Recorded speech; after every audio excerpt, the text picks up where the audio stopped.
All right. Are we all here? Yes, hopefully we should be. Okay, hello everybody. It's Michael here, or White House Films. And yes, this is another live stream. I'm sorry to say.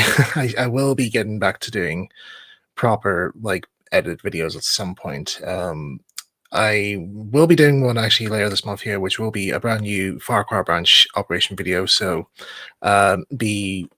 be on the lookout for that when I get around to getting it filmed. There might also be another one, maybe a video covering the upcoming Belfast Model Railway Show, which Ffarquhar Branch will be taking part in. So if you are attending that show, feel free to come over and say hi. It'd be great to see you. And yeah, we'll just see how things go there. Okay, so as this title of this video implies, I am going to be starting a new model railway project, and this one's going to be it's going to be a completely different one, because I am now, for just at the starting of this month here, maybe at the end of this month, I'm going to be retiring from modeling the Rev W Awdry's models and layouts, so forth, just for a while.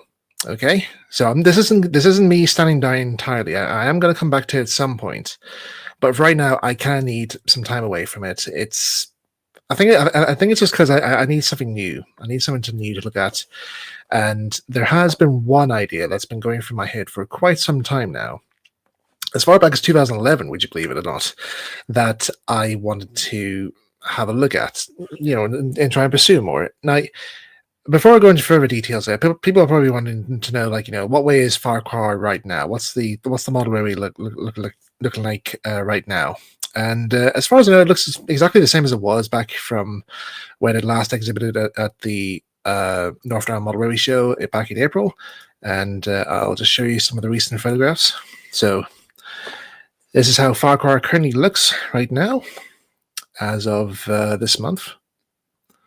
So we see Thomas taking the morning milk train, and then we see Percy doing some shunting in the station yard.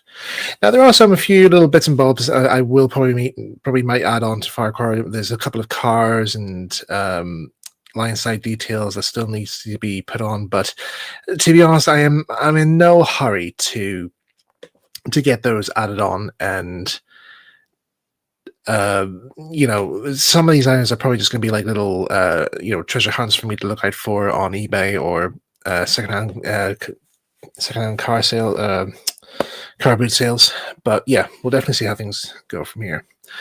Okay, so you're probably wondering exactly what is this new project I have in mind, and some of you will already know what it is, because I may have told you guys in the past. For those who don't, I don't know exactly what the response is gonna be, but bear with me, okay? Just bear with me for what I'm gonna say.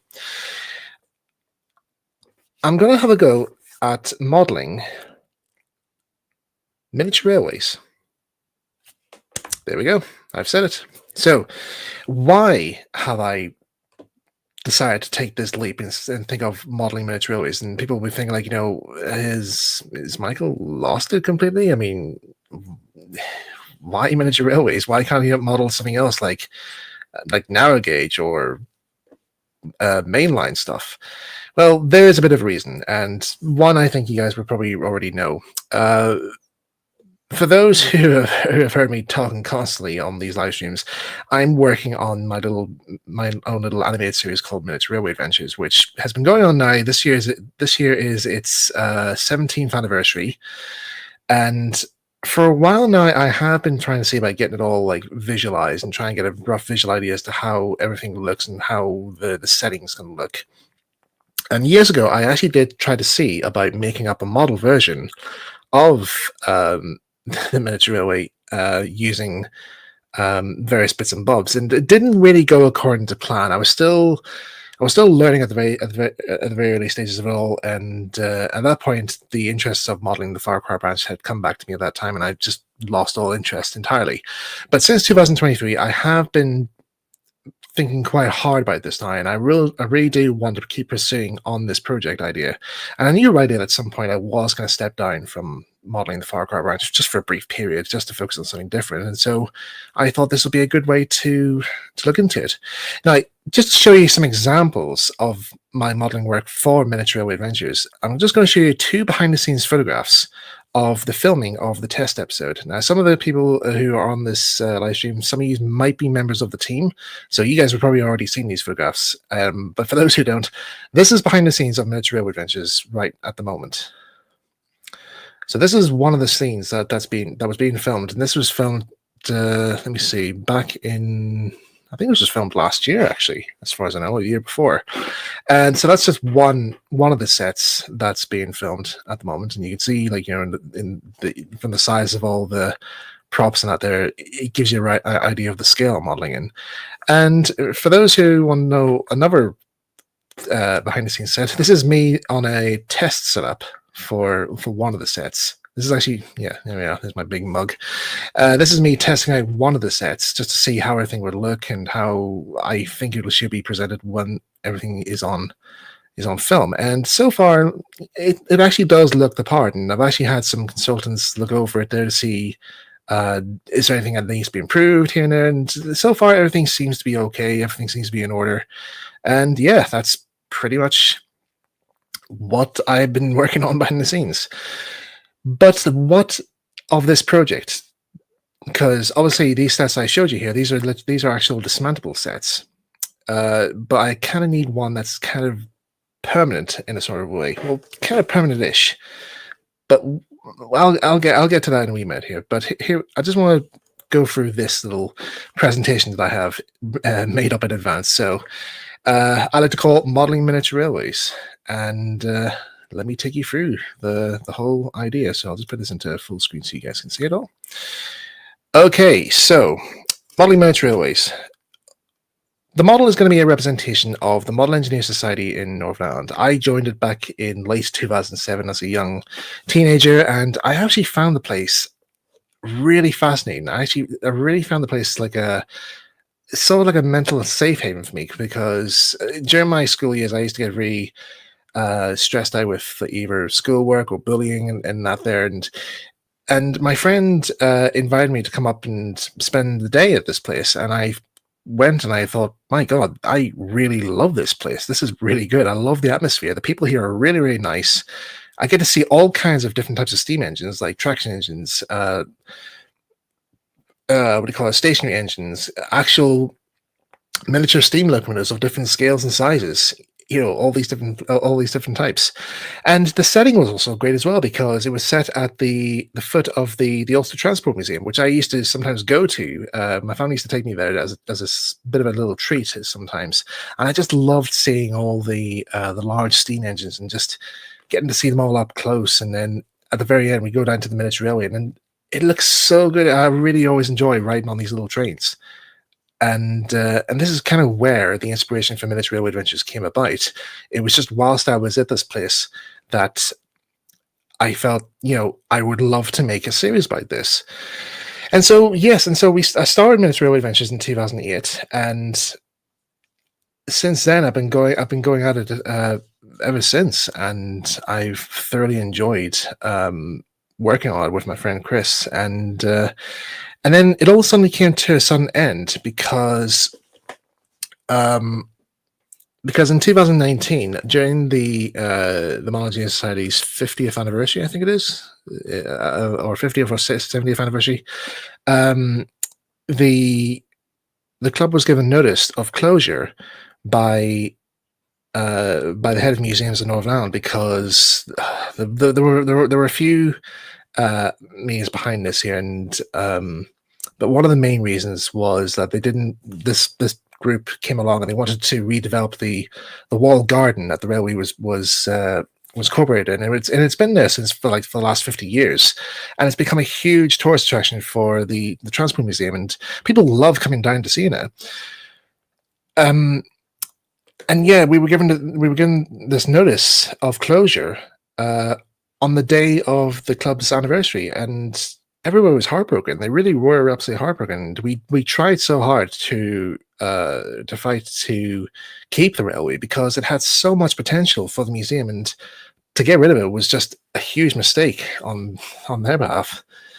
But our protests and pleas fell on deaf ears, and as of 2021, the railway closed down. It ran its final trains in June, and that was it. After that, the railway was taken up, and the last of the rails was lifted, I think, probably in August that year, and that was basically it. And the mental state that both myself and friends and all there were in, we were like heartbroken. We really, really were heartbroken.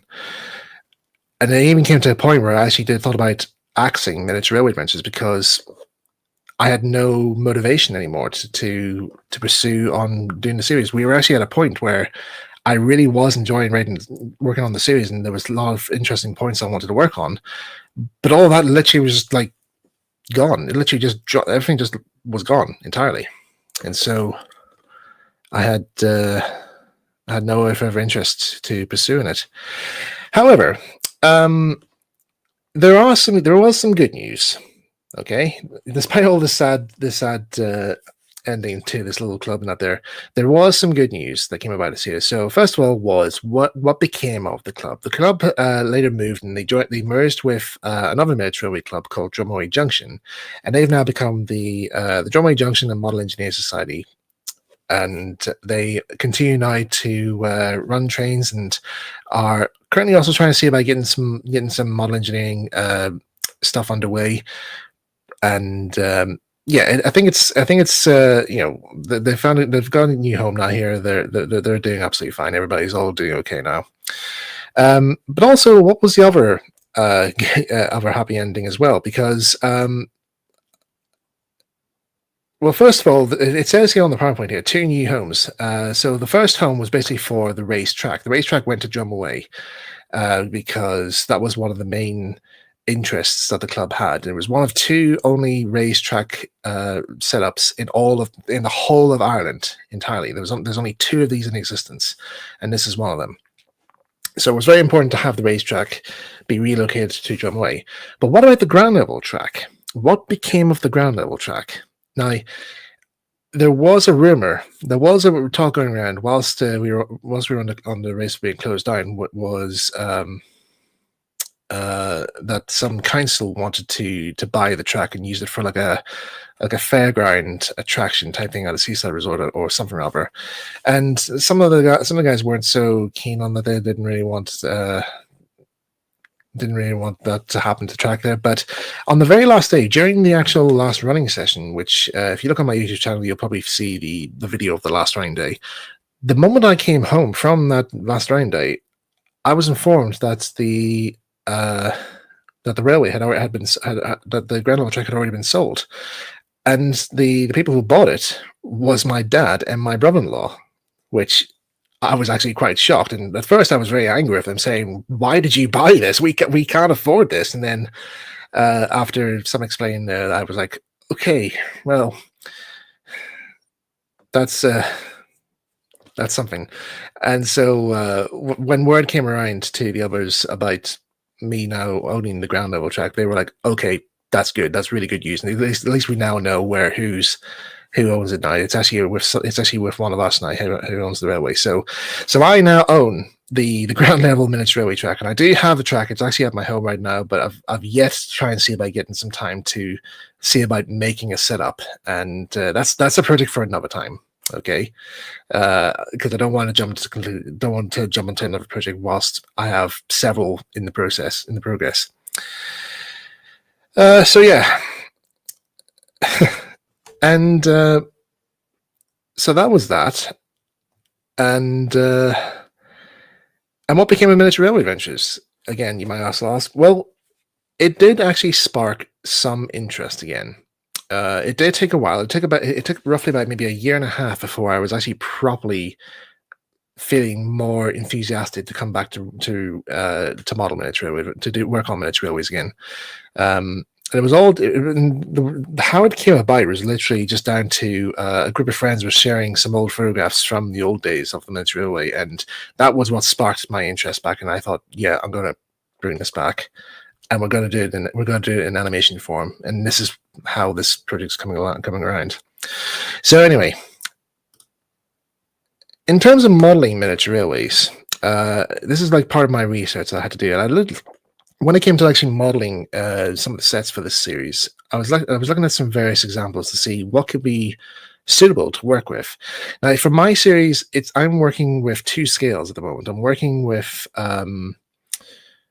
the scales of 1 to 12 scale, which is dollhouse scale, which you see on this chart, and 1 to 24th scale, which is old G scale. So when it comes to modeling miniature railways, these are like the 3 examples that I pretty much have seen most of the time, and I'm sure there are probably other examples out there, which I'm sure people will probably inform me of. But these are the most common 3 that I have seen so far. The first is G9. This G9 is basically using N-gauge track with G-scale figures and scenery for your miniature railway, and this is one that's very rarely modeled. I think there was one group that did model in G9 for a while, and they have a website. If you look it online, it's called G-scale info. No, not G-scale. G9 info. You'll probably find it there, and you'll see probably a few samples of various members' layouts that mostly would just be like little micro layouts or little oval track setup layouts. And they do have I think they did at one point have a shop, but I'm not entirely so sure. Yeah, I have to look into that. But this is what I originally was planning on modeling miniature railway adventures in the past, and right now this is how I'm currently going to be modeling them right now for filming various sets. Sorry, just give me a wee second. May is just barking at the moment. Is growling at the moment. I just want to see what's wrong with her. So just bear with me for 1 wee second. Sorry about this.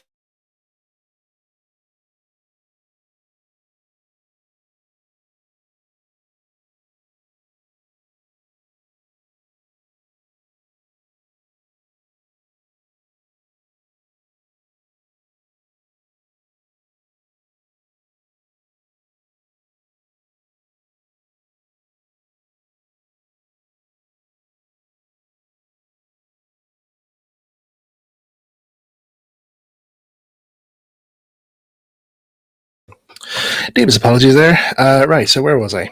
Yes, so modeling G9 was this project, and then the next one, which is the most common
Okay, sorry about that, guys. The internet just decided to cut out on me there, so I need to reinstate the slides again. So sorry about this. It's just one of those things.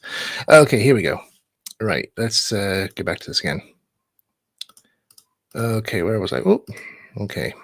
Yes, we're here. We were right here. So hopefully I won't have any more interruptions. All right, sorry about that. Okay, so yeah, so GN15. This is the one that's most commonly modeled in terms of miniature railways. I've seen a few layout examples at shows, and there was one fellow who I was talking to. I think it was back in Bangor, I think earlier this year, and we had a good bit of a conversation about why was this often why is this always being often the case of being used for modeling miniature railways, and why do people not always model them? And yeah, you had a few wee bit discussing about it there, which I'll get on to in a wee minute. But the craftsmanship he worked into his layout was pretty impressive, and I wish I actually did take a photograph of it there to share with you guys. Maybe I do have the photograph somewhere. I just don't know where it is at the moment, because I only just thought about that his layout just now. But one of the other common miniature railway layouts that uses GN15 is model railway layouts that focus on the Emmet railway. If you know the Emmet themed railway, I forget what the actual name of the actual railway is, but it's like a comic strip from an old magazine called Punch, and there was this little fictionalized railway, and all the trains had this very bizarre looking designs about them. And there's a model firm called, I think it's Smallbrooks, that does model kit versions of these trains. So if you ever want to model this form of railway modeling, these are the kits to go for, and you can easily work away on building your own versions of this railway. So that's GN15, and the last one, the 12 scale one. Again, this is the one again I don't think I've seen many examples of, but this is one of the ones that I'm working on with for Miniature Railway Adventures, which incorporates 12 scale, includes dollhouse scale size props and figures, and it uses same as GN15 00 HO and not 16.5mm track with 12 scale figures and scenery. And for this case, I'm mostly using it for likes of close-up shots, various large sets, interior shots, that various types of modeling, which I probably might not discuss about that maybe on one of these streams, but maybe in a behind-the-scenes video when I discuss about the making of Miniature Railway. We'll see. But those are the three common terms of modeling miniature railways. And these are some examples here, so you can see. So here's an example of G9, and this was taken from that G9 info website. You can find the more photographs of it online. But this first image here, it does give you like a rough idea, like a rough example of what I'm slightly aiming to achieve, but not exactly. And there you see like an Engage. I think that's a Class 08 shunter or Class 04 chassis underneath that unit. But that gives you an idea of how that is. And then here's GN15. Again, you might have seen some sample layouts of this, mostly used for industrial type model railways or like small cameo themed layouts. But yeah, these are the kind of examples that I gave. And as you can see here, Smallbrook Studio, they have available kits that you can buy for custom locomotives, and they are simply designed to fit the standard Hornby or Bachmann chassis, depending what exactly you want to use to power your engine with. And then here's another example of the 12 scale. This is probably like the only example I could find, actually. Unless there's another one out there that I'm not aware of. But again, these are all from Smallbrook Studios, and these are some of their loco body kits that you can buy to make up these models. And again, this is just a rough example for some of the modeling I'm doing for Miniature Railway. So yeah, why are miniature railways sometimes overlooked in modeling? And I think this is probably a question I asked myself, because I do remember reading a railway modeler article, and there was a section out there saying, we're going to show you how to model a miniature railway. I thought, great, this will be great fun. I really want to see how this is done.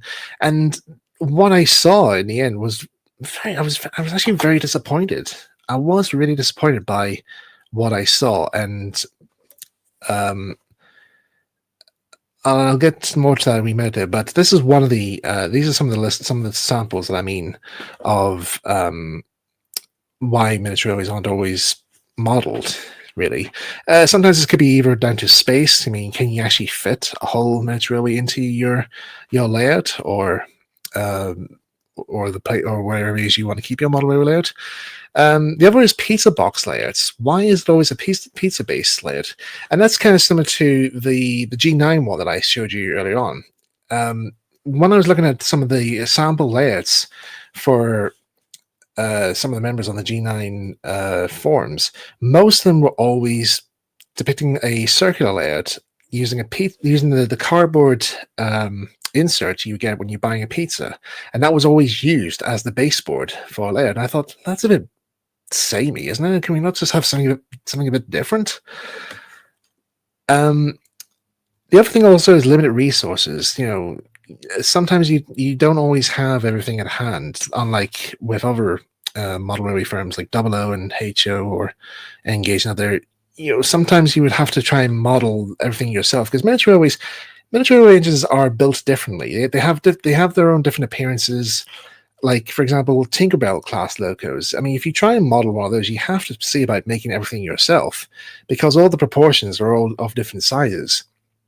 And there's also the scale of the engine as well. And, you know, you just need to try and see what works and what doesn't work. And maybe there is a firm out there that does have a kit for a Tinkerbell class loco in, say, for example, in GN15, but, you know, is it the one you want? Is this the type of Tinkerbell class loco you're aiming for?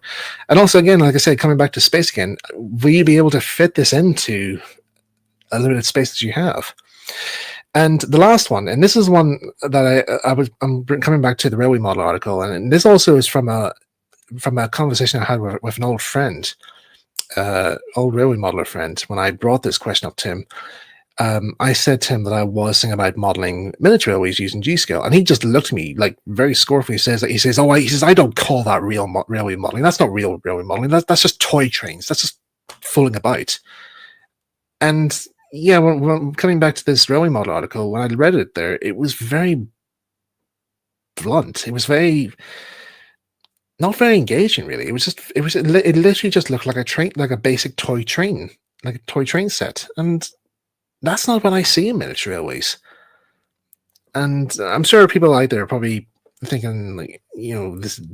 I'm not really talking much sense because I mean, miniature railways are often used as like a tourist attraction feature or just a little entertainment piece, but sometimes some miniature railways do carry over some real life railway principles. And for example, like Drumaway Junction does operate similar to an actual real railway. We use real signals. We have to follow a strict code when it comes to running trains. Even everybody has to take has to go for a course in order to run passenger trains, or even just to go out on the line itself. Know your signals, all that sort of stuff. And so, yeah, would you say that counts as a toy railway? I really don't think so. So, and it also comes to terms as like, you know, what is a railway? Is a railway considered as a toy, or is it considered a functioning piece of equipment? I mean, for miniature railways, yes, it's mostly used as like a tourist attraction, but it also serves as a function to uh, not only to test out new forms of model engineering, but also to get people from one place to another. I mean, not all miniature railways have to be a complete circle. Some of them could be like end to end to get you from one place to another. I mean, look at the one we have in Dymchurch Railway. That's a miniature railway, and it functions as an actual railway, and it provides as a service for the community, like taking children to school. It's pretty much like a local form of transport, really. So, yeah, that's That's basically the type of argument I can probably gesture up. Really, it might not really make any sense though, but just take it. You just have to take my word for it, or not. It really depends.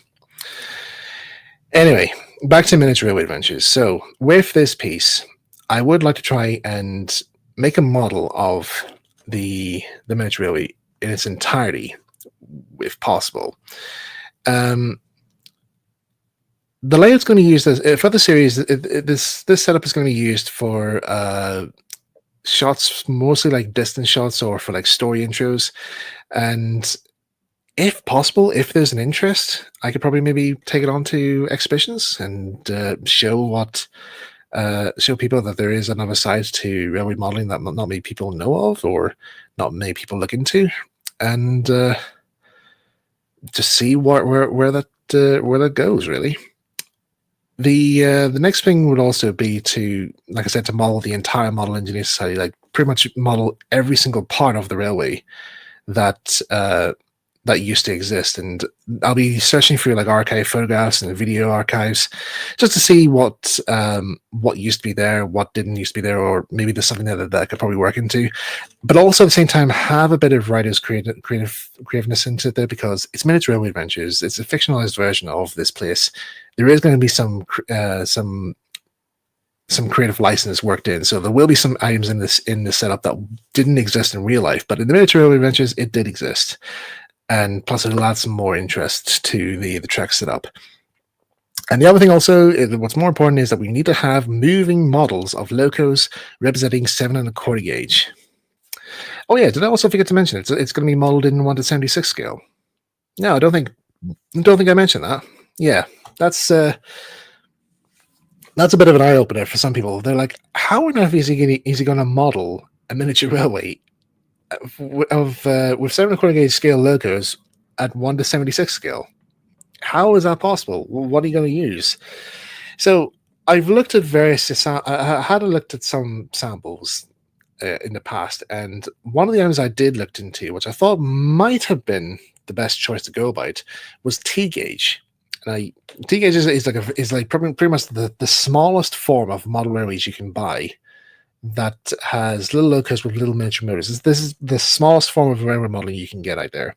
And I've seen many samples of T gauge, and I did some studying over there to see how one could go about installing T gauge, what size the locos will be, what cost it'll cost me to maybe just buy a length of track. After coming around from the shock, I thought, well, it is pricey, but maybe there is some potential in it for the sake of the size not there.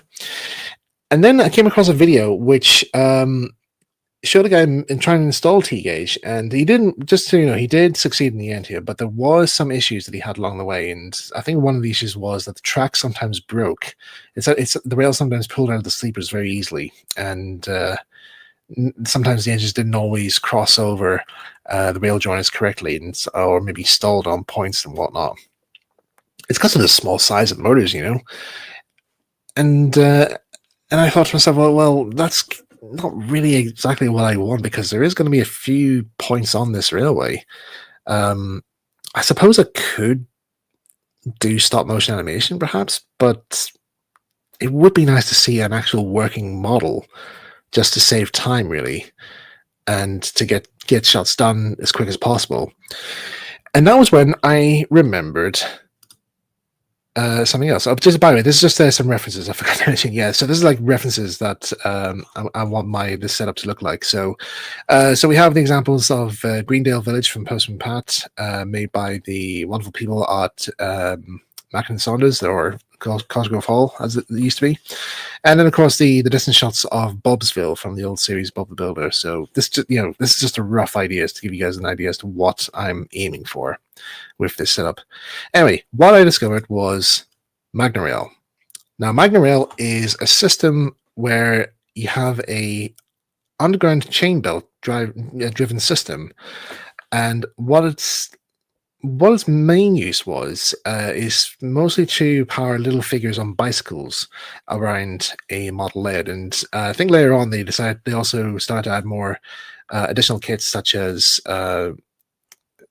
mountain plates, so you can put ones underneath little cars, and you can have cars and boats going around going around your layout. And yeah, this is all done using this little belt system, and there's a motor at one point there which drives the belt along, and it's I thought this probably might be the best choice to go about. And I got the idea when I came across a model layout that had I think it was modeled to T gauge, but the track was it was like a sort of like a circuit board type thing, and all the trains were powered by this little micro circuit board, and they were able to perform all the like little shunting maneuvers. I wish I could find the link to that layout to show you guys what I mean, but um, for the life of me, I really can't remember what the name of the link was or where that link was entirely.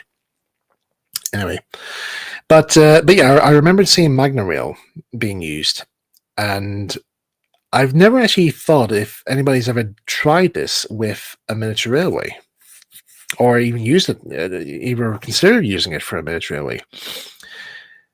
And so that's where I'm actually thinking of going with this plan. And some of you guys may think I'm maybe silly or stupid with this idea, but well, we'll see how it goes. I mean, you can always try it and see how it all goes, really. So with this in mind now, these are some of the restrictions I will have to abide to if I'm going to go around this route here. So first of all is the trains can only follow one route. So as mentioned, there are a few sections of the railway where there is quite a few junctions and point works. I'll have to avoid those at all costs when it comes to maybe filming certain things. And if I do need to have trains being seen going across these, they will have to be maneuvered over using stop motion animation. That's pretty much the only time I'll probably use stop motion for working trains around this setup for the series. There is a turntable on the railway, and this will be motorized. I'll be using one of those little micro scale motors you can buy cheaply off eBay for like about £5 or whatnot there, and you get this really nice cool scale speed of it there. So I'll be installing one of those to operate the little turntable that'll be on the railway. And this again, this will only be used for filming or display purposes only. So it won't serve as it won't have any trains rolling off it or going onto there. I'll probably just put a loco onto it, and then I'll just have it spinning around like a showpiece, and that's pretty much it, really. And so here is the layout plan, and this is the watercolor plan that I did. This is probably for one of the props for the railway for the series, but this gives you a rough idea as to where I'm going with the railway. And based off the real life miniature railway of Culture, we have the main station right here, and then curving off clockwise, we go past the local loader rounds and enter into the woodland area past the green. In the miniature railway series, there is an old mine display, and this does not exist in real life, but it was inspired by this little this small drop that we often see when we go past this area. There actually is like maybe about a meter or two drop from the rail edge, from the line side, and I thought it'd be fun. What if there actually was some Western style gold mine set up, and there'll be like some hidden underground tunnels underneath the green. So that's just a bit of creative license there on my part. Then we have the workshop coach settings, coach sheds here, where most of the stock is kept and all the engines are repaired. We also have the steaming bay for the raised track. I had thought about whether or not should the raised track be motorized or not. I don't know yet, but I might think about it at some point, but maybe it might come to a stage where stop motion might be needed for that. But again, we'll see what happens. Then we have a remodel of the mess room where the characters have their tea breaks and whatnot. And then we have this section here, which is basically one line goes to a small return loop, whilst the other one goes along this big woodland stretch line. This is basically the extension track. Passes the engine sheds, which is basically an old shipping container to house all the stock. Past a converted garden shed made into a signal box, which is located at the junction called Mercade Pass, and then goes back through this little garden wall here, along this home stretch, and back to the station, passing the turntable along the way. And so that's pretty much how that's pretty much the track setup for the miniature railway series, and this is what I'm going to be working off for my project. Now, it's mostly going to be all scenic based because there's a lot of wonderful trees and woodland areas around here. The whole railway is built within a walled garden, so featuring lots of flowers and plant life will be very interesting. I would love to try and incorporate a lot more greenery and vegetation of floral variety in this project here, just to make it all stand out. And plus, also some metro railways also like to be presentable to the public as well. It's to drive visitors in to encourage them to travel on the little railway, which is pretty much what the railway in the miniature railway series tries to do. So, the aim for the next video on this project's update is to get the baseboard made. I have a sheet of MDF that I have reserved for this project, have the track plan and locations plotted out and marked out on the board, and have the chain channel from the Magna Rail ready for installation. I have a Magna Rail system already bought. I've bought the vehicle starter set with some extension pieces add on, just in case I don't have enough to do this entire loop. I'll just go back to that track plan again so you can see what it's going to be like, and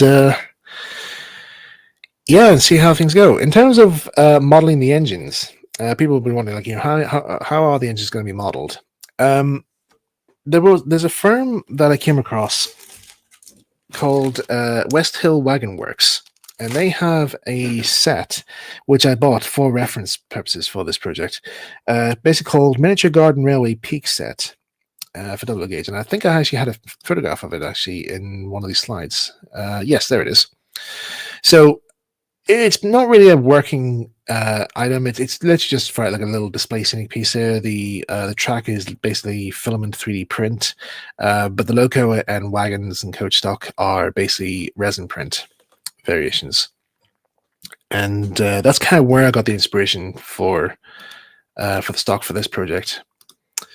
So yeah, that's pretty much how the trains were going to be represented. They're either going to be representations of either 3D print. They're going to be either 3D printed or scratch built, and then they're going to have magnets fitted underneath them and worked around with the belt system, which is going to be hidden underneath the ground surface. The track itself is just going to be either drawn or painted on. I've yet to look into exactly what way I'm going to go by doing that. I might probably just draw it on because it might be easier, really. And yeah, that's basically it, really. So yes, it's not really Thomas based or real railway in general, but like I said, it's a form of railway modeling that not many people look into, and I would like to see if this would people take an interest in this? Would they be interested? Yes, no, I don't know. I really don't know, but it'll be an interesting journey to take, and if you guys want to support this here, feel free to show your support and keep me encouraged, which I really was thrilled of, because during the Awdry weekend, I actually had a few people come up to me asking me how is Miniature Railway Adventures coming along, because they are actually looking forward to seeing it, and I really actually am quite pleased now that people are actually now starting to ask about it. So yeah, we're hopefully this project is going to start sometime next week if I can get some time free, and hopefully this will be a good wee tribute to my old model club, my old miniature railway club. Most of my old friends from that club have now sadly passed away due to old age. Some of them still live on and help out at Drumaway Junction, and or some of them have moved on to work elsewhere. But with Miniature Adventures, this will carry on the vibe that I had from my first time being at this club, and yeah, I would like to share that there by bringing you guys on this journey with this new project. So yeah, that's basically it. That's the end of this this stream, end of all that, and yeah, back to me now. So yeah, if you guys have any questions about there, feel free to leave them in the comments. What's the usual? What way is it that YouTube always makes people say? Is it like and subscribe, hit the bell button for notifications? Yada yada yada. You get the idea. You get the idea. All right, guys, I'm gonna head off now because I've got to get stuff ready for work, and I've also got to get a new scene animated for Minutes Railway because I've only just finished. Animating a shot, which has literally taken about a month to animate. Would you believe it? But yeah, nothing else to say. But listen, guys, thank you so much for tuning into the live stream here. I'll keep you guys updated, and don't worry, I will have some more videos regarding to my Ffarquhar branch. I will have an operation video, hopefully later this month, filmed, edited. We'll see how it goes, and I'll also probably have some progress on the Ffarquhar's next upcoming show. So yeah, stay tuned for that. All right, guys, all the best. Take care, and I'll see you guys soon. Bye.